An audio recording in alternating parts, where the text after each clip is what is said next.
આજે આપણે બનાવવાનું છે વડીનું શાક. મગની દાળની વડી છે. આ મેં 300 ગ્રામ લીધી છે અને 8 થી 10 જણાને થાય ને એટલું આ શાક બનાવવાનો છું. અને આપણે એને પાણીમાં બાફવા મેકી દીધી છે. આ લસણ લીધું છે, મરચાં નાખ્યા છે અને આદું નાખ્યું ને એની પેસ્ટ આપણે લઈ લીધી છે. 100 ગ્રામ બધું મિક્સમાં લીધું હતું.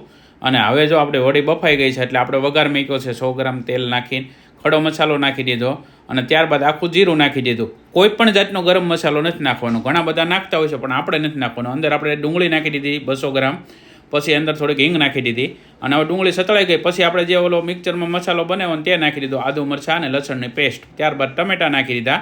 આ બધું સતળાઈ જાય ને પછી આપણે અંદર ધાણા જીરું છે, અત્યારે મીઠું નાખી દેવી 1 ચમચી જરૂરિયાત મુજબ. ત્યારબાદ હળદર નાખી દેવી 1 ચમચી. ત્યારબાદ આપણે ધાણા જીરું નાખશું 2 ચમચી અને ત્યારબાદ આપણે મરચું નાખશું થોડુંક રેન 3 ચમચી આપણે મરચું લીધું છે તીખું.